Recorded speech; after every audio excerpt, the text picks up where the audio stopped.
Bidadi township ವಿಚಾರವಾಗಿ ರೈತರೊಂದಿಗೆ DCM DKShi ಸಭೆ ನಡೆಸಿದರು. ಡಿಕೆಶಿ ಸರ್ಕಾರಿ ನಿವಾಸದಲ್ಲಿ ಸಭೆ ಮಾಡಲಾಗಿದ್ದು, ಸಭೆಯಲ್ಲಿ ಶಾಸಕ ಮಾಗಡಿ ಬಾಲಕೃಷ್ಣ, ಡಿಸಿಎಂ ಸೆಕ್ರೆಟರಿ ರಾಜೇಂದ್ರ ಚೋಳನ್ ಹಾಗೂ ನೂರಾರು ಸಂಖ್ಯೆಯಲ್ಲಿ ಬಿಡದಿ ರೈತರು ಭಾಗಿಯಾಗಿ ತಮ್ಮ ಅಭಿಪ್ರಾಯ ಹಂಚಿಕೊಂಡಿದ್ದಾರೆ. ಇನ್ನು ಸಭೆ ಬಳಿಕ ಡಿಸಿಎಂ ಡಿಕೆಶಿ ಮಾತನಾಡಿ, 3 ಹಳ್ಳಿಗಳನ್ನು ಸೇರಿಸಿ ಡಿನೋಟಿಫೈ ಮಾಡ್ತೀವಿ, ಒಂದೊಂದನ್ನೇ ಕ್ಲಿಯರ್ ಮಾಡ್ತೀವಿ. ಬಿಡದಿ ಅಂತ ಹೆಸರಿಡಲ್ಲ, ಗ್ರೇಟರ್ ಬೆಂಗಳೂರು ಎಂದೇ ಹೆಸರಿಡ್ತೀವಿ. ಬಿಡಬ್ಲ್ಯೂಎಸ್ಎಸ್ಪಿ ವತಿಯಿಂದಲೇ ನೀರಿನ ವ್ಯವಸ್ಥೆ ಮಾಡ್ತೀವಿ ಅಂತ ಹೇಳಿದರು. 3 ಹಳ್ಳಿಗೆ ಒಂದೊಂದು ನೋಟಿಫಿಕೇಶನ್ ಮಾಡ್ತಾ ಇದ್ದೀವಿ. ಯಾಕೆಂದ್ರೆ ನಾಳೆ ಬೆಳಗ್ಗೆ ಯಾರು ಕೋರ್ಟ್ಗೆ ಹೋದ್ರು ತಿರ್ಗಾ ಏನಾಯ್ತು ಇನ್ನೊಂದು ಬೇಡ ಅಂದ್ಬಿಟ್ಟು ಫಸ್ಟು ಆ ದುಡ್ಡ ಬಿಡುಗಡೆ ಮಾಡಿಸ್ಬೇಡ ಅಂತ ಮಾಡಿ. ಈ ಕ್ಯಾಬಿನೆಟಲ್ಲೂ ಕೂಡ ನಾವು ಅದಕ್ಕೆ ಏನೇನು ಲೋನ್ ಬೇಕು ಗೌರ್ಮೆಂಟಿಂದ ಮಾಡಬೇಕು ಅಂತ ಇದಕ್ಕೆ BDAನೂ ಪಾರ್ಟ್ನರ್ ಮಾಡ್ಕೊಂಡಿದ್ವಿ. ಈ ಯೋಜನೆಗೆ BDAನೂ ಪಾರ್ಟ್ನರ್, ಅವರು ದುಡ್ಡು ಕೊಟ್ಟವ್ರೆ. ಅವರು 3,000 ಕೋಟಿ ದುಡ್ಡು ಕೊಟ್ಟಿದ್ದಾರೆ.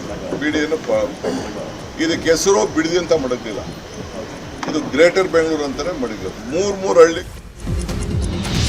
ಬಿಡದಿ ಟೌನ್ಶಿಪ್ ವಿಚಾರದಲ್ಲಿ ಕೇಂದ್ರ ಸಚಿವ ಎಚ್ ಡಿ ಕುಮಾರಸ್ವಾಮಿ ಹಾಗೂ ಡಿಸಿಎಂ ಡಿಕೆ ಶಿವಕುಮಾರ್ ಮಧ್ಯೆ ಸಂಘರ್ಷ ತಾರಕಕ್ಕೇರಿದೆ.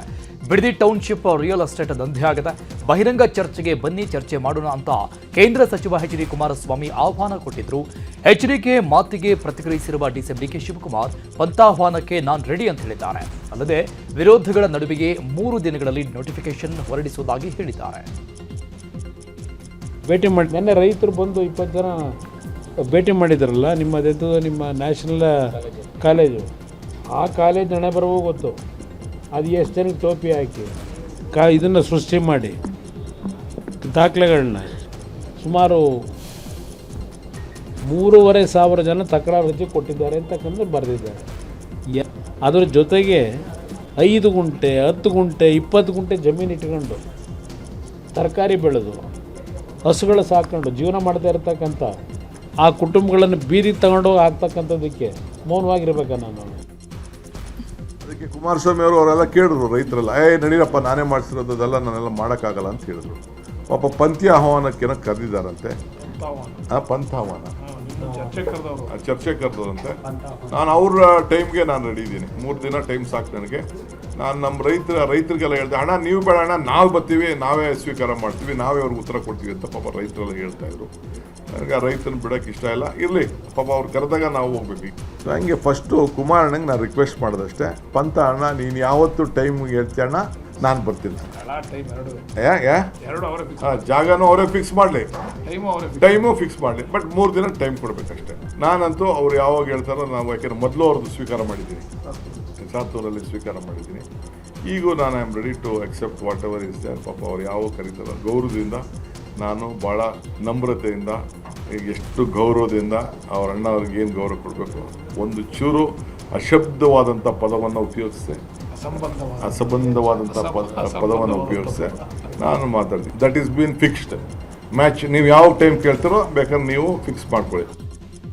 DCM DK Shivakumar Bidadi township ಕುರಿತ ನಿರ್ಧಾರಕ್ಕೆ ವಿಪಕ್ಷ ನಾಯಕ ಆರ್ ಅಶೋಕ್ ಕಿಡಿಕಾರಿದ್ದಾರೆ. 3,000 ಎಕರೆ ಜಮೀನಿದೆ, ಅಲ್ಲಿ ದುಡ್ಡು ಹೊಡಿಬಹುದು. ನೋಟಿಫಿಕೇಶನ್ ಬಿಡದಿಯ ರೈತರಿಗೆ ಮಾಡುವ ದ್ರೋಹ, ಯಾವ ಪುರುಷಾರ್ಥಕ್ಕೆ ಲೇಔಟ್ ಮಾಡ್ತಾ ಇದ್ದೀರಿ ಅಂತ ಪ್ರಶ್ನೆ ಮಾಡಿದ್ದಾರೆ. ಬಿಡದಿ ಅಕ್ವಿಜೇಷನ್ ಮಾಡ್ತೀನಿ ಅಂತ ಹೊರಟಿರೋ ಅಂಥದ್ದು ರೈತರಿಗೆ ಬಗೆದಂಥ ದ್ರೋಹ. ಇದು ನೀವು ಅಕ್ವಿಜೇಷನ್ ಮಾಡಿದ್ರೆ ರೈತರ ಸಮಾಧಿ ಮೇಲೆ ನೀವು ಅಕ್ವಿಜೇಷನ್ ಮಾಡ್ತಾ ಇದ್ದೀರಾ. ಈ ಸರ್ಕಾರ ಬಿಡದಿ ಬೆಲೆ ಬಾಳುವಂಥ ಜಮೀನಲ್ಲಿರೋ ಅಂಥದ್ದು ಜಮೀನನ್ನು ಅಕ್ವೈರ್ ಮಾಡಿ ರೈತರನ್ನು ಬೀದಿಗೆ ತರ್ತಾ ಇದ್ದೀರಾ. ಇವತ್ತು ಸಭೆ ಮಾಡಿದ್ದೀರ, ಯಾರೋ ನಿಮ್ಗೆ ಬೇಕಾದವ್ರು 4 ಜನನ ಬಟ್ಟೆ ಹಾಕ್ಬಿಟ್ಟು ಕರ್ಕೊಂಬಂದಿದ್ದೀರ. ಅದರ ನಿಜವಾದ ರೈತರು, ನಾನು 2 ಬಾರಿ ಅವ್ರಿಗೆ ಹೋಗಿ ಬೆಂಬಲ ಮಾಡಿದ್ದೀನಿ. ಆ ಧರಣಿಯಲ್ಲಿ ನಾನು ಕೂಡ ಭಾಗವಹಿಸಿದ್ದೀನಿ. ಅಲ್ಲಿರೋವಂಥ ರೈತರು ಈ ಜಮೀನನ್ನು ಕೊಡಲ್ಲ ಅನ್ನೋ ಮಾತನ್ನು ಹೇಳಿದ್ದಾರೆ. ಅಲ್ಲಿ 3,000 ಎಕರೆ ಗೌರ್ಮೆಂಟ್ ಲ್ಯಾಂಡ್ ಇದೆ, ಅದು OC-ಆಗಿ ಸಿಗುತ್ತೆ. ಆ ದುಡ್ಡನ್ನು ಹೊಡಿಬೇಕು. ಹೆಂಗೋ ಸರ್ಕಾರ ಪಾಪರ ಹೊಟ್ಟಿದೆ, ಹಣ ಬೇಕು ಅವ್ರಿಗೆ. ಇದರಲ್ಲಿ ಟೆಂಡರ್ ಕರೆದ್ರೆ ಒಂದು 23,000 ಕೋಟಿ ಟೆಂಡರ್ ಕರಿಬೇಕಾಗುತ್ತೆ. ಅಷ್ಟಕ್ಕೆ 60% ಕಮಿಷನ್ ಬರ್ತದೆ. ಕಮಿಷನ್ ಆಸೆಗೋಸ್ಕರ ಕರೀತಾ ಇರೋವಂಥ ಅಕ್ವಿಜೇಷನ್ ಇದು. ಕಮಿಷನ್ ಆಸೆಗೆ 60% ಕಮಿಷನ್ ನುಂಗಕ್ಕೋಸ್ಕರ ಕರೀತಾ ಇರುವಂಥ ಅಕ್ವಿಜೇಷನ್ ಇದು. ಇದು ರೈತರ ಸಮಾಧಿ ಮೇಲೆ ಮಾಡ್ತಾ ಇರುವಂಥ ಅಕ್ವಿಜೇಷನ್. ಇನ್ನು ಡಿಕೆಶಿ ಪಂಥಾಹ್ವಾನಕ್ಕೆ ಜೆಡಿಎಸ್ ಯುವ ನಾಯಕ ನಿಖಿಲ್ ಕುಮಾರಸ್ವಾಮಿ ವಾಗ್ದಾಳಿ ನಡೆಸಿದರು. 2028ಕ್ಕೆ ಡಿಕೆ ಶಿವಕುಮಾರ್ ಮಾಜಿ ಆಗ್ತಾರೆ. ಅಧಿಕಾರ ಶಾಶ್ವತ ಅಲ್ಲ, ದುರಹಂಕಾರ ಬೇಡ ಅಂತ ಎಚ್ಚರಿಕೆ ಕೊಟ್ಟಿದ್ದಾರೆ. ನಿನ್ನೆ ಒಂದು ಉಪಮುಖ್ಯಮಂತ್ರಿಗಳು ಒಂದು ವಿಚಾರವನ್ನು ವ್ಯಕ್ತಪಡಿಸಿದರು. ನಾನು ಅದನ್ನು ಗಮನಿಸಿ ಇವತ್ತು ನನ್ನ ವಿಚಾರವೂ ಕೂಡ ಮುಂದಿಟ್ಟಿದ್ದೀನಿ. ಜನತಾದಳ ಪಕ್ಷ ಕೇವಲ 17 ಸ್ಥಾನವನ್ನು ಪಡ್ಕೊಂಡು ಭಾಳ ಅತ್ಯಂತ ಕಮ್ಮಿ ಸಂಖ್ಯೆಗೆ ಇಳಿದುಬಿಟ್ಟಿದೆ ಅಂತಕ್ಕಂಥದ್ದನ್ನು ಡಿ ಕೆ ಶಿವಕುಮಾರ್ ಅವ್ರು ಮಾತಾಡಿದ್ದನ್ನ ನೋಡಿ ನಾನೊಂದು ಪ್ರಶ್ನೆ ಅವ್ರಿಗೆ ಕೇಳಲಿಕ್ಕೆ ಬಯಸ್ತೇನೆ. 136 ಜನ ಶಾಸಕರನ್ನ ಹೊಂದಿರತಕ್ಕಂಥ ಕಾಂಗ್ರೆಸ್ನ ಪಕ್ಷದ ಉಪಮುಖ್ಯಮಂತ್ರಿಗಳು, ಅದೆಂಥದ್ದು ಅವ್ರದ್ದು ಡಿಸೈನ್ ಬಾಕ್ಸ್ ಅಂತ ಒಂದು ಟೀಮ್ ಇದೆಯಲ್ಲ, ಅಲ್ಲೊಂದು ಕಚೇರಿನಲ್ಲಿ ಪಾಪ ಡಿ ಕೆ ಸಾಹೇಬರು ಡಿ ಕೆ ಶಿವಕುಮಾರ್ ಎಂಬುವ ನಾನು ಅಂತ ಹಾಕೊಂಡಿದ್ದಾರೆ. ಆದ್ರೆ ಮುಂದೋದ ಮೇಲೆ ಏನು ಅಂತ ಗೊತ್ತಾಗ್ತಾ ಇಲ್ಲ ಜನಕ್ಕೆ. ಅದಕ್ಕೆ ಪ್ರಶ್ನೆ ಕೇಳಿದ್ದೀನಿ, ನಮ್ಮ ಬಗ್ಗೆ ಚಿಂತೆ ಮಾಡೋದು ಬಿಡ್ಲಿ. ಇವತ್ತು ಇನ್ನೂ ಒಂದು ಮಾತು ನಾನು ನೋಡಿದೆ ಗಾಡೀಲಿ ಬರ್ತಾ, ಈಗ ಪಾಪ ನಿಖಿಲ್ ಕುಮಾರಸ್ವಾಮಿ ಸ್ಟೇಟಸ್ ಬಗ್ಗೆ ಪ್ರಶ್ನೆ ಮಾಡಿದ್ದಾರೆ. ಸಾಹೇಬರು ನನ್ನ ಸ್ಟೇಟಸ್ ಬಗ್ಗೆ ಪ್ರಶ್ನೆ ಮಾಡಿದ್ದಾರೆ. ಒಂದು ಅರ್ಥಕೊಳ್ಳಿ, ಇವತ್ತು ಅವ್ರಿಗೇನು ಜನ ಸ್ಟೇಟಸ್ ಕೊಟ್ಟಿದಾರಲ್ಲ, ಉಪಮುಖ್ಯಮಂತ್ರಿ ಸ್ಟೇಟಸ್ಸು, ಇದು ನಾಡಿನ ಜನತೆ ಅವ್ರಿಗೆ ಭಿಕ್ಷೆ ಕೊಟ್ಟಿದ್ದಾರೆ. ಅದನ್ನ ಕಣ್ಗೊತ್ಕೊಂಡು ಅಧಿಕಾರ ಇದ್ದಾಗ ದುರಹಂಕಾರ ಪಡೆದಿರಾ, ದುಡ್ಡಿನ ಮದ ತಲೆಗೇರಿ ಜಾಸ್ತಿ ಮಾತಾಡಿದಿರಾ, ತಲೆ ತಗ್ಸಿ ಜನಗಳಿಗೆ ಗೌರವಿತವಾಗಿ ದುಡಿತಕ್ಕಂಥ ಕೆಲಸ ಮಾಡಲಿ. ನಿಖಿಲ್ ಕುಮಾರಸ್ವಾಮಿ ಸ್ಟೇಟಸ್ ಏನು ಅಂತಕ್ಕಂಥದ್ದು ಈ ನಾಡಿನ ಜನತೆ ಮುಂದಿನ ದಿನಗಳಲ್ಲಿ ತೋರಿಸ್ಕೊಡ್ತಾರೆ. ತಲೆ ಕೆಡಿಸ್ಕೊಳ್ಳೋದು ಬೇಡ ಮಿಸ್ಟರ್ ಶಿವಕುಮಾರ್ ಅವರು, ಇಷ್ಟು ಲಘುವಾಗಿ ಮಾತನಾಡ್ತಕ್ಕಂಥದ್ದು ಬೇಡ. ಗ್ರೇಟರ್ ಬೆಂಗಳೂರು ಪ್ರಾಧಿಕಾರ ಚುನಾವಣೆಗೆ ಸಂಬಂಧಪಟ್ಟಂತೆ ರಾಜ್ಯ ಸರ್ಕಾರಕ್ಕೆ ಕೊಂಚ ರಿಲೀಫ್ ಸಿಕ್ಕಿದೆ. ಜಿಪಿಎ ಚುನಾವಣೆ ನಡೆಸುವ ವಿಚಾರವಾಗಿ ಮತ್ತೆ 2 ತಿಂಗಳು ಕಾಲಾವಕಾಶ ನೀಡಿ ಸುಪ್ರೀಂ ಕೋರ್ಟ್ ಆದೇಶ ಹೊರಡಿಸಿದೆ. ಜಿಪಿಎ ಚುನಾವಣೆಗೆ ಕಾಲಾವಕಾಶ ಕೋರಿ ಸರ್ಕಾರ ಸುಪ್ರೀಂ ಕೋರ್ಟ್ನಲ್ಲಿ ಅರ್ಜಿ ಸಲ್ಲಿಸಿತ್ತು. ಇವತ್ತು ವಿಚಾರಣೆ ನಡೆಸಿದ ಪೀಠ ಆಗಸ್ಟ್ 31ರ ಒಳಗಾಗಿ ಚುನಾವಣೆ ನಡೆಸುವಂತೆ ಕಾಲಾವಕಾಶ ನೀಡಿದೆ. ಇದೇ ವಿಚಾರವಾಗಿ ಸಚಿವ ಈಶ್ವರ್ ಖಂಡ್ರೆ ಪ್ರತಿಕ್ರಿಯೆ ನೀಡಿದ್ದು, ಸುಪ್ರೀಂ ಕೋರ್ಟ್ ನೀಡಿರೋ ತೀರ್ಮಾನ ಗೌರವಿಸುತ್ತೇನೆ. ಆಗಸ್ಟ್ 31ರ ಒಳಗಾಗಿ ಎಲ್ಲ ತಯಾರಿ ಮಾಡ್ತೀವಿ. ಬಿಜೆಪಿಯವರಿಗೆ ಚುನಾವಣೆ ಮಾಡಲು ಮನಸ್ಸಿರಲಿಲ್ಲ. ಈಗ ದಿನಾಂಕ ಮುಂದೂಡಿಕೆ ಆಗಿದ್ದಕ್ಕೆ ಇನ್ನಷ್ಟು ಖುಷಿ ಆಗಿರಬಹುದು. ಜಿಪಿಎ ಚುನಾವಣೆಯಲ್ಲಿ ನಾವೇ ಗೆಲ್ಲೋದು ಅಂತ ಹೇಳಿದರು. ಬಿಜೆಪಿ ರಾಜ್ಯಾಧ್ಯಕ್ಷರ ಆಯ್ಕೆ ಮತ್ತು ರಾಜ್ಯದಲ್ಲಿ ಎಸ್ಐಆರ್ ವಿಚಾರವಾಗಿ ಸಂಜೆ ಬೆಂಗಳೂರಿಗೆ ಕೇಂದ್ರದ ವೀಕ್ಷಕರ ಮೊದಲ ತಂಡ ಆಗಮಿಸ್ತಾ ಇದೆ. ಬಿಜೆಪಿ ರಾಷ್ಟ್ರೀಯ ಜಂಟಿ ಸಂಘಟನಾ ಕಾರ್ಯದರ್ಶಿ ಶಿವಪ್ರಕಾಶ್, ರಾಷ್ಟ್ರೀಯ ಉಪಾಧ್ಯಕ್ಷ ವೈಜಯಂತ್ ಜೈ ಪಾಂಡಾ ಹಾಗೂ ರಾಜ್ಯ ಬಿಜೆಪಿ ಉಸ್ತುವಾರಿ ಡಾಕ್ಟರ್ ರಾಧಾಮೋಹನ್ ದಾಸ್ ಅಗರ್ವಾಲ್ ಸಂಜೆ ಬೆಂಗಳೂರಿಗೆ ಆಗಮಿಸಲಿದ್ದಾರೆ. ನಾಳೆ ದಿನವಿಡೀ ರಾಜ್ಯ ಬಿಜೆಪಿ ನಾಯಕರಿಂದ ಅಭಿಪ್ರಾಯ ಸಂಗ್ರಹಿಸಲಿದ್ದಾರೆ. ಅಲ್ಲದೆ ಎಸ್ಐಆರ್ ನಡೆಯಲಿರುವ ಹಿನ್ನೆಲೆಯಲ್ಲಿ ರಾಜ್ಯ ನಾಯಕರ ಜೊತೆ ಸಭೆ ಕೂಡ ನಡೆಸಲಿದ್ದಾರೆ. ಪಂಚಮಸಾಲಿ ಪೀಠಗಳ ವಿವಾದ ಪ್ರಕರಣಕ್ಕೆ ಸಂಬಂಧಪಟ್ಟಂತೆ ಹುಬ್ಬಳ್ಳಿಯ ಪಂಚಮಸಾಲಿ ಮುಖಂಡರು ಸಭೆ ಸೇರಿದ್ದಾರೆ. ಹರಿಹರ ಪೀಠ ಹಾಗೂ ಕೂಡಲ ಸಂಗಮ ಪೀಠದ ಉಭಯ ಮುಖಂಡರುಗಳು ಹಾಗೂ ಟ್ರಸ್ಟಿಗಳು ಸಭೆಯಲ್ಲಿ ಪಾಲ್ಗೊಂಡಿದ್ದಾರೆ. ರಾಜ್ಯಸಭಾ ಈರಣ್ಣ ಗಡಾಡಿ, ಶಾಸಕ ಅರವಿಂದ ಬೆಲ್ಲದ್, ಬಸನಗೌಡ ಪಾಟೀಲ್ ಯತ್ನಾಳ್, ಮಾಜಿ ಸಚಿವ ಮುರುಗೇಶ್ ನಿರಾಣಿ, ಸಿಸಿ ಪಾಟೀಲ್, ಮಾಜಿ ಶಾಸಕ ಸೋಮಣ್ಣ ಬೇವಿನ ಮರದ, ಅರುಣ್ ಕುಮಾರ್ ಹಾಗೂ ವಚನಾನಂದ ಸ್ವಾಮೀಜಿ ಪರ ಭಕ್ತರು ಭಾಗಿಯಾಗಿದ್ದಾರೆ. ಪಂಚಮಸಾಲಿ ಪೀಠಗಳ ಬೆಳವಣಿಗೆಗಳ ಕುರಿತು ಮಹತ್ವದ ಚರ್ಚೆ ನಡೀತಾ ಇದೆ. ಸಭೆಯಲ್ಲಿ ಪರಸ್ಪರ ವಾಗ್ವಾದ ನಡೀತಾ ಇದೆ. ಕೊಪ್ಪಳ ಸಂಸದ ರಾಜಶೇಖರ ಹಿಟ್ನಾಳ್ ಸೇರಿ ಪ್ರಭಾವಿಗಳಿಗೆ ಗಣಿ ಇಲಾಖೆ ನೋಟಿಸ್ ಕೊಟ್ಟಿದೆ. ಕಲ್ಲು ಕ್ವಾರಿಗಳ ಕುರಿತು ತಪ್ಪು ಲೆಕ್ಕ ನೀಡಿ ಸರ್ಕಾರಕ್ಕೆ ರಾಜಸ್ವ ಕಡಿಮೆ ತುಂಬಿರುವ ಆರೋಪ ಹಿನ್ನೆಲೆ ಕೊಪ್ಪಳ ಜಿಲ್ಲೆಯ 60 ಗಣಿ ಮಾಲೀಕರಿಗೆ ನೋಟಿಸ್ ನೀಡಲಾಗಿದೆ. 2004ರಿಂದ 2026ರವರೆಗೂ ಕಲ್ಲು ಗಣಿಗಾರಿಕೆಯ ರಾಜಸ್ವ ಕುರಿತು 6 ತಿಂಗಳ ಒಳಗೆ ಉತ್ತರಿಸುವಂತೆ ನೋಟಿಸ್ನಲ್ಲಿ ತಿಳಿಸಲಾಗಿದೆ. ಅಲ್ಲದೆ ಸಂಸದ ರಾಜಶೇಖರ್ ಹಿಟ್ನಾಳ್ರಿಗೆ 3 ಕೋಟಿ ದಂಡ ವಿಧಿಸಿ ನೋಟಿಸ್ ನೀಡಲಾಗಿದೆ. ಈ ಹಿಂದಿನ ನಿಯಮದಂತೆ ನಾವು ರಾಜಸ್ವ ಪಾವತಿಸಿದ್ದೇವೆ.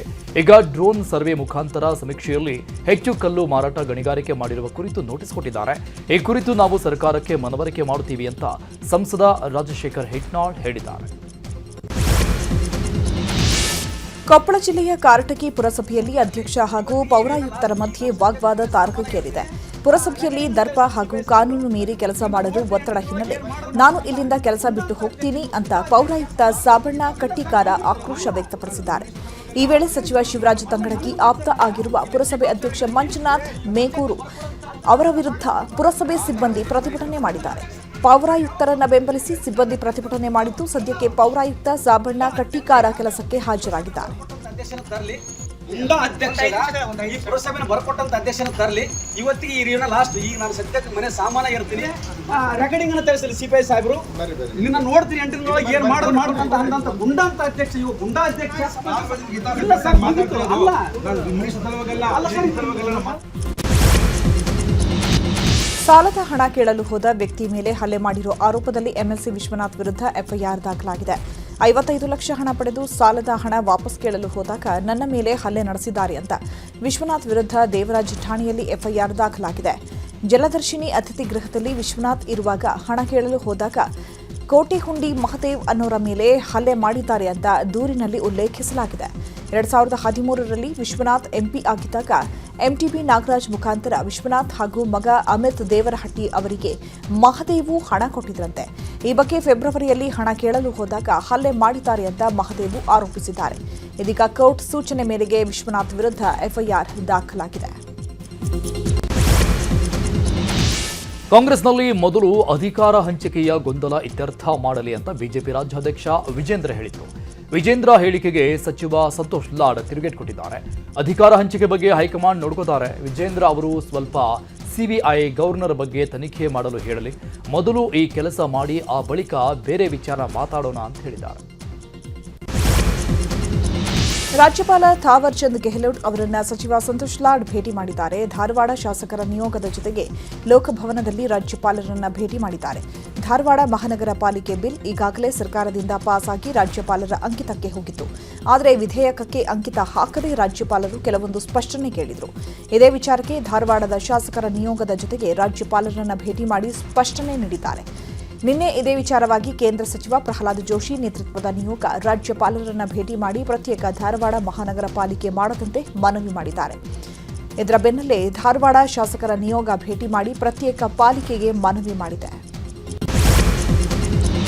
ಮೆಡಿಕಲ್ ಶಾಪ್ ಬಂದ್ಗೆ ರಾಜ್ಯದಲ್ಲಿ ಮಿಶ್ರ ಪ್ರತಿಕ್ರಿಯೆ ವ್ಯಕ್ತವಾಗಿದೆ. ಬಾಗಲಕೋಟೆ ಜಿಲ್ಲೆಯಲ್ಲಿ 1400 ಮೆಡಿಕಲ್ ಶಾಪ್ಗಳು ಬಂದ್ ಆಗಿದೆ. ಇನ್ನು ರಾಯಚೂರಲ್ಲೂ ಕೂಡ ಮೆಡಿಕಲ್ ಶಾಪ್ಗಳು ಬಂದ್ ಆಗಿದೆ. ಇತ್ತ ಹುಬ್ಬಳ್ಳಿಯಲ್ಲಿ ಕೆಲ ಮೆಡಿಕಲ್ ಶಾಪ್ ಬಂದಿದ್ರೆ ಇನ್ನೂ ಕೆಲವು ಶಾಪ್ ಓಪನ್ ಆಗಿದ್ದಾವೆ. ಇತ್ತ ಉತ್ತರ ಕನ್ನಡ ಜಿಲ್ಲೆಯಲ್ಲಿ ಮೆಡಿಕಲ್ ಶಾಪ್ ಬಂದ್ ಮಾಡಿ ಮುಷ್ಕರಕ್ಕೆ ಬೆಂಬಲ ಸೂಚಿಸಲಾಯಿತು. ಇನ್ನು ಆನ್ಲೈನ್ ಮೆಡಿಸಿನ್ ಮೇಲೆ ನಿಯಂತ್ರಣ ಹೇರುವಂತೆ ಒತ್ತಾಯಿಸಿ ಬೆಳಗಾವಿಯಲ್ಲಿ ಡಿಸಿ ಕಚೇರಿ ಮುಂದೆ ಕಪ್ಪು ಪಟ್ಟಿ ಧರಿಸಿ ಪ್ರತಿಭಟನೆ ಮಾಡಲಾಯಿತು. ಉಳಿದಂತೆ ವಿಜಯಪುರ, ಹಾವೇರಿ, ಯಾದಗಿರಿ, ದಾವಣಗೆರೆ ಸೇರಿ ರಾಜ್ಯದ ಕೆಲವು ಜಿಲ್ಲೆಗಳಲ್ಲಿ ಬಂದ್ಗೆ ಮಿಶ್ರ ಪ್ರತಿಕ್ರಿಯೆ ವ್ಯಕ್ತವಾಯಿತು. ಆನ್ಲೈನ್ ಔಷಧ ವಿತರಣೆ, ಆನ್ಲೈನ್ ಔಷಧ ವಿತರಣೆ, ಆನ್ಲೈನ್ ಫಾರ್ಮಸಿ,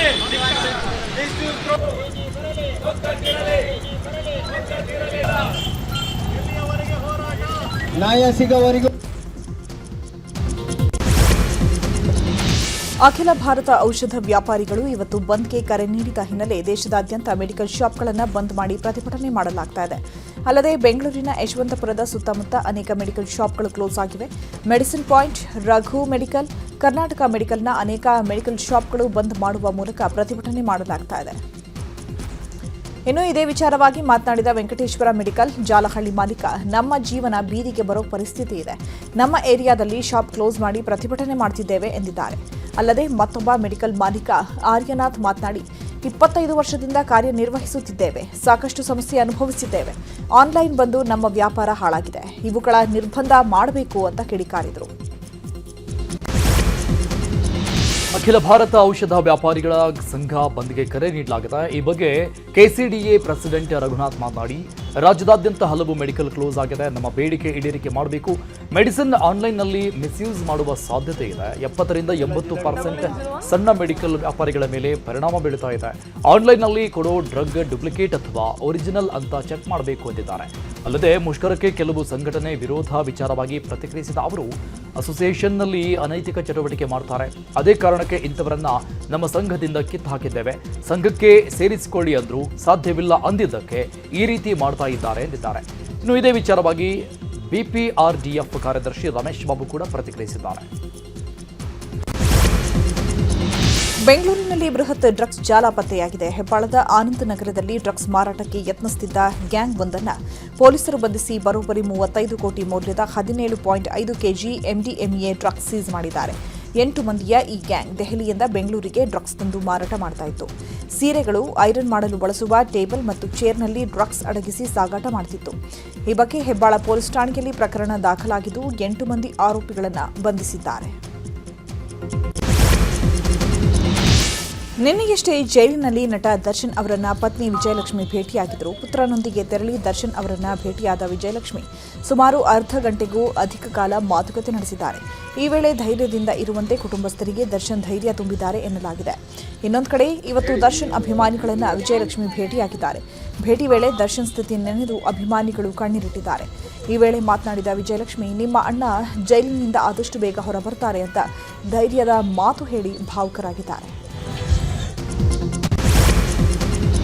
ನಿನ್ನೆ ಪತ್ನಿ ಹಾಗೂ ಮಗನ ಭೇಟಿ ಬಳಿಕ ಜೈಲಲ್ಲಿರುವ ನಟ ದರ್ಶನ್ ಇನ್ನಷ್ಟು ಸೈಲೆಂಟ್ ಆಗಿದ್ದಾರಂತೆ. ನಿನ್ನೆ ಪತ್ನಿ ವಿಜಯಲಕ್ಷ್ಮಿ ತಂದುಕೊಟ್ಟಿದ್ದ ಬಾಳೆಹಣ್ಣು ಕೂಡ ತಿಂದಿಲ್ಲವಂತೆ ದರ್ಶನ್. ಪತ್ನಿ ಹಾಗೂ ಮಗನ ನೆನೆದು ಭಾವುಕರಾಗಿದ್ದಾರೆ. ಬ್ಯಾರಕ್ನ ಕಬೋರ್ಡ್ನಲ್ಲೇ ಹಣ್ಣಿಟ್ಟು ಮೌನಕ್ಕೆ ಜಾರಿದ್ದಾರೆ. ಸಿದ್ದಾಪುರ ಮಹೇಶ್ ಕೊಲೆ ಪ್ರಕರಣದಲ್ಲಿ ಜೈಲು ಸೇರಿದ್ದ ವಿಲ್ಸನ್ ಗಾರ್ಡನ್ ನಾಗನಿಗೆ ಬೇಲ್ ಸಿಕ್ಕದ. ಬೆಳಗಾವಿ ಜೈಲಲ್ಲಿರುವ ವಿಲ್ಸನ್ ಗಾರ್ಡನ್ ನಾಗನಿಗೆ 43ನೇ ಸಿಟಿ ಸಿವಿಲ್ ಕೋರ್ಟ್ ಜಾಮೀನು ಮಂಜೂರು ಮಾಡಿದೆ. ಇವತ್ತು ವಿಲ್ಸನ್ ಗಾರ್ಡನ್ ನಾಗ ಜೈಲಿಂದ ಬಿಡುಗಡೆಯಾಗಲಿದ್ದಾನೆ. ಸದ್ಯ ಬೆಳಗಾವಿ ಜೈಲಲ್ಲಿರುವ ನಾಗನ ಬಿಡುಗಡೆ ವೇಳೆ ಬರಮಾಡಿಕೊಳ್ಳಲು ಜೈಲು ಬಳಿ ತೆರಳಿದ್ದ ಹಲವು ಸಹಚರರನ್ನ ಸಿಸಿಬಿ ಪೊಲೀಸರು ವಶಕ್ಕೆ ಪಡೆದುಕೊಂಡಿದ್ದಾರೆ. ಜಿಲ್ಲೆಯ ಸಾಗರದಲ್ಲಿ ಅಣು ವಿದ್ಯುತ್ ಸ್ಥಾವರ ಕಿಚ್ಚು ಹೊತ್ತುಕೊಂಡಿದೆ. ಬೇಸೂರಲ್ಲಿ ಅಣು ಸ್ಥಾವರ ವಿದ್ಯುತ್ ಯೋಜನೆಗೆ ವಿರೋಧಿಸಿ ರೈತರು, ಸಾರ್ವಜನಿಕರಿಂದ ಬೃಹತ್ ಪಾದಯಾತ್ರೆ ಮಾಡಲಾಗ್ತಾ ಇದೆ. ಬೇಸೂರಿಂದ ಸಾಗರದವರೆಗೆ 25 ಕಿಲೋಮೀಟರ್ ಬೃಹತ್ ಪಾದಯಾತ್ರೆ ಕೈಗೊಂಡಿದ್ದು, ಮಾಜಿ ಶಾಸಕ ಸ್ವಾಮಿರಾವ್ ಮೂಲೆಗದ್ದೆ ಸ್ವಾಮೀಜಿ ಪಾದಯಾತ್ರೆಗೆ ಚಾಲನೆ ಕೊಟ್ಟರು. ಸಾವಿರಾರು ಸಂಖ್ಯೆಯಲ್ಲಿ ರೈತರು, ಸಾರ್ವಜನಿಕರು ಈ ಪಾದಯಾತ್ರೆಯಲ್ಲಿ ಭಾಗಿಯಾಗಿದ್ದಾರೆ.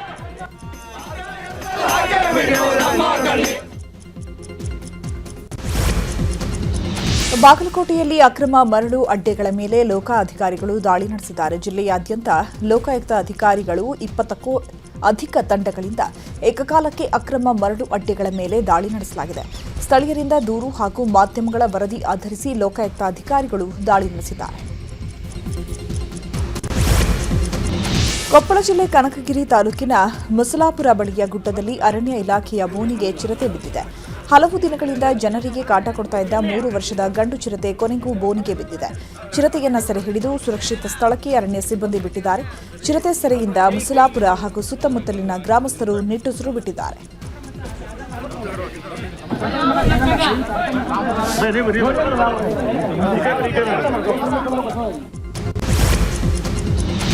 ಬಿರುಗಾಳಿ ಸಹಿತ ಸುರಿದ ಭಾರೀ ಮಳೆಗೆ ಇಟ್ಟಿಗೆ ಗೂಡಿನ ಕಾರ್ಖಾನೆ ಮೇಲ್ಛಾವಣಿ ಕುಸಿದಿರುವ ಘಟನೆ ಮೈಸೂರು ಜಿಲ್ಲೆಯ ಹೆಚ್ಡಿಕೋಟೆ ತಾಲೂಕಿನ ಯರಹಳ್ಳಿಯಲ್ಲಿ ನಡೆದಿದೆ. ಕಟ್ಟೆ ಮನಗನಹಳ್ಳಿ ಗ್ರಾಮದ ಸಿದ್ದಪ್ಪಾಜಿ ಅನ್ನೋರಿಗೆ ಸೇರಿದ ಇಟ್ಟಿಗೆ ಗೂಡಿನ ಕಾರ್ಖಾನೆ ಮೇಲ್ಛಾವಣಿ ಕುಸಿದಿದೆ. ಮೇಲ್ಛಾವಣಿ ಹಾರಿದ ಪರಿಣಾಮ ಲಕ್ಷಾಂತರ ರೂಪಾಯಿ ಮೌಲ್ಯದ ಇಟ್ಟಿಗೆ ನಾಶವಾಗಿದ್ದು, ಸೂಕ್ತ ಪರಿಹಾರ ನೀಡುವಂತೆ ಸರ್ಕಾರಕ್ಕೆ ಮಾಲೀಕ ಸಿದ್ದಪ್ಪಾಜಿ ಮನವಿ ಮಾಡಿದ್ದಾರೆ. ಇನ್ನು ಬಾಗಲಕೋಟೆಯಲ್ಲಿ ಭಾರೀ ಮಳೆಗೆ ವಿದ್ಯುತ್ ಕಂಬಗಳು ಧರೆಗುರುಳಿವೆ. ಕಂಬಗಳು 1 ವಾರವಾದರೂ ಹೆಸ್ಕಾಂ ಅಧಿಕಾರಿಗಳು ಇನ್ನೂ ಸರಿಪಡಿಸಿಲ್ಲ. ಸುಮಾರು 15ಕ್ಕೂ ಹೆಚ್ಚು ಕಂಬಗಳು ಬಿದ್ದಿದ್ದು, ಕೂಡಲೇ ಸರಿಪಡಿಸುವಂತೆ ಹಲಕುರ್ಕಿ ಗ್ರಾಮಸ್ಥರು ಆಗ್ರಹಿಸಿದ್ದಾರೆ. ಇನ್ನು ಕಲಬುರಗಿಯಲ್ಲೂ ಕೂಡ ಭಾರೀ ಬಿರುಗಾಳಿ ಮಳೆಗೆ ಬಾಳೆ ನೆಲಕಚ್ಚಿದೆ. ಚಿಂಚೋಳಿ ತಾಲೂಕಿನ ದೇಗಲಮಡಿ ಗ್ರಾಮದಲ್ಲಿ ಮಳೆಯಿಂದಾಗಿ ಬಾಳೆ ಬೆಳೆ ಸಂಪೂರ್ಣವಾಗಿ ನೆಲಕಚ್ಚಿದೆ. ರೈತ ಸೋಮಶೇಖರ್ ಅನ್ನೋರ ಜಮೀನಲ್ಲಿ ಬೆಳೆದಿದ್ದ 3200 ಬಾಳೆಗಿಡ ನೆಲಕಚ್ಚಿದ್ದಾವೆ. ಚಾಮರಾಜನಗರದಲ್ಲಿ ಬಿರುಗಾಳಿ ಸಮೇತ ಮಳೆಗೆ ಅವಾಂತರಗಳೇ ನಡೆದಿವೆ. ದೇಶವಳ್ಳಿ, ಹೆಗ್ಗವಾಡಿಪುರ, ಬಸವಟ್ಟಿ, ಕಾವುದವಾಡಿ ಮೊದಲಾದ ಗ್ರಾಮಗಳಲ್ಲಿ ಮಳೆಯಿಂದ ರೈತರ ಅಪಾರ ಬೆಳೆ ನಷ್ಟಕ್ಕೀಡಾಗಿದೆ. ಕೋಟ್ಯಾಂತರ ಮೌಲ್ಯದ ಬಾಳೆ ಬೆಳೆ ನೆಲಕಚ್ಚಿದೆ. 2 ದಿನಗಳ ಹಿಂದೆ ಸುರಿದಿದ್ದ ಮಳೆಯಿಂದ ರೈತನ ಬಾಳೆ ಬೆಳೆ ಗೊನೆ ಸಹಿತ ಮುರಿದು ಬಿದ್ದಿದ್ದು, ಅಂದಾಜು 3 ಕೋಟಿ ರೂಪಾಯಿ ಮೌಲ್ಯದ ಬಾಳೆ ಬೆಳೆ ನಾಶವಾಗಿ ರೈತ ಕಂಗಾಲಾಗಿದ್ದಾನೆ. ಸರ್ಕಾರ ನೀಡೋ ಅರೆಕಾಸಿನ ಪರಿಹಾರ ನಮಗ್ ಬೇಡ, ವೈಜ್ಞಾನಿಕ ಬೆಳೆ ನಷ್ಟ ಪರಿಹಾರ ನೀಡಿ ಅಂತ ರೈತರು ಆಗ್ರಹಿಸಿದ್ದಾರೆ. ಉತ್ತರ ಕನ್ನಡ ಜಿಲ್ಲೆಯ ಗೋಕರ್ಣ ಕಡಲ ತೀರಗಳಲ್ಲಿ ಅಲೆಗಳ ಅಬ್ಬರ ಜೋರಾಗಿದೆ. ಈ ಹಿನ್ನೆಲೆಯಲ್ಲಿ ಸಮುದ್ರಕ್ಕೆ ಯಾರೂ ಇಳಿಯದಂತೆ ಜಿಲ್ಲಾಡಳಿತ ಎಚ್ಚರಿಸಿದೆ. ಇನ್ನು ನಿನ್ನೆ ಕೂಡ ಜಿಲ್ಲಾಡಳಿತದಿಂದ ಜಲಸಾಹಸ ಕ್ರೀಡೆ ನಿರ್ಬಂಧ ಮಾಡಿ ಆದೇಶ ಹೊರಡಿಸಲಾಗಿತ್ತು. ಆದರೆ ಸಂಜೆ ಆಗ್ತಾ ಇದ್ದಂಗೆ ಆದೇಶವನ್ನ ಜಿಲ್ಲಾಡಳಿತ ವಾಪಸ್ ಪಡೆದಿತ್ತು. ಈಗ ಮತ್ತೆ ಅಲೆಗಳ ಅಬ್ಬರ ಹೆಚ್ಚಾಗಿರುವ ಹಿನ್ನೆಲೆ ಪ್ರವಾಸಿಗರು ಸಮುದ್ರಕ್ಕೆ ಇಳಿಯದಂತೆ ಸೂಚನೆ ಕೊಡಲಾಗಿದ್ದು, ಕಡಲ ತೀರದಲ್ಲೇ ಪೊಲೀಸರು ಬೀಡು ಬಿಟ್ಟಿದ್ದಾರೆ. దయచేసి గమనించండి.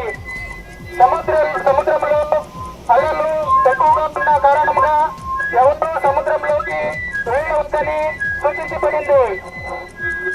ಇನ್ನು ಅರಬ್ಬಿ ಸಮುದ್ರದಲ್ಲಿ ವಾಯುಭಾರ ಕುಸಿತ ಹಿನ್ನೆಲೆ ಮುಂದಿನ 5 ದಿನಗಳ ಕಾಲ ಮೀನುಗಾರಿಕೆ ಮಾಡದಂತೆ ಭಾರತೀಯ ಹವಾಮಾನ ಇಲಾಖೆ ಸೂಚನೆ ಕೊಟ್ಟಿದೆ. ಸಮುದ್ರದಲ್ಲಿ ಗಂಟೆಗೆ 45ರಿಂದ 55 ಕಿಲೋಮೀಟರ್ ವೇಗದಲ್ಲಿ ಬಿರುಗಾಳಿ ಬೀಸುವ ಸೂಚನೆ ಹಿನ್ನೆಲೆ ಕರ್ನಾಟಕ, ಕೇರಳ ಕರಾವಳಿ ತೀರದ ಮೀನುಗಾರರಿಗೆ ಸೂಚನೆ ಕೊಡಲಾಗಿದೆ. ಕಳೆದ 4-5 ದಿನದಿಂದ ಅಲ್ಪ ಇಳಿಕೆ ಕಂಡಿದ್ದ ಚಿನ್ನದ ದರ ಈಗ ಮತ್ತೆ ಏರಿಕೆಯಾಗಿದೆ. ಇವತ್ತು ಚಿನ್ನದ ದರದಲ್ಲಿ ಏರಿಕೆಯಾಗಿದ್ದು ಬೆಳ್ಳಿ ದರದಲ್ಲಿ ಗಣನೀಯ ಇಳಿಕೆಯಾಗಿದೆ. 24 ಕ್ಯಾರೆಟ್ ಚಿನ್ನದ ದರ ಪ್ರತಿ 10 ಗ್ರಾಂಗೆ ₹1,310 ಏರಿಕೆಯಾಗಿದೆ. ನಿನ್ನೆ 10 ಗ್ರಾಂ ಚಿನ್ನಕ್ಕೆ ₹1,47,040 ಇದ್ರೆ ಇವತ್ತು ₹1,58,350 ಏರಿಕೆಯಾಗಿದೆ. ಇನ್ನು ಬೆಳ್ಳಿ ಕೆಜಿಗೆ 5,000 ಇಳಿಕೆಯಾಗಿದೆ. ಪ್ರಧಾನಿ ನರೇಂದ್ರ ಮೋದಿ ವಿದೇಶ ಪ್ರವಾಸದಲ್ಲಿದ್ದಾರೆ. ಇಟಲಿಯಲ್ಲಿರುವ ಪ್ರಧಾನಿ ಮೋದಿ ಅವರನ್ನ ಇಟಲಿ ಅಧ್ಯಕ್ಷೆ ಮೆಲೋನಿ ಅದ್ದೂರಿಯಾಗಿ ಸ್ವಾಗತಿಸಿದ್ದಾರೆ. ಇನ್ನು ಭೇಟಿ ವೇಳೆ ಪ್ರಧಾನಿ ಮೋದಿ ಮೆಲೋನಿಗೆ ಪಾರ್ಲೆ ಮೆಲೋಡಿ ಚಾಕೊಲೇಟ್ ಗಿಫ್ಟ್ ಕೊಟ್ಟಿದ್ದಾರೆ. ಈ ಬಗ್ಗೆ ಎಕ್ಸ್ನಲ್ಲಿ ಪೋಸ್ಟ್ ಮಾಡಿರೋ ಮೆಲೋನಿ ವಿಶೇಷ ಗಿಫ್ಟ್ಗೆ ಧನ್ಯವಾದ ಅಂತ ಬರೆದುಕೊಂಡಿದ್ದಾರೆ.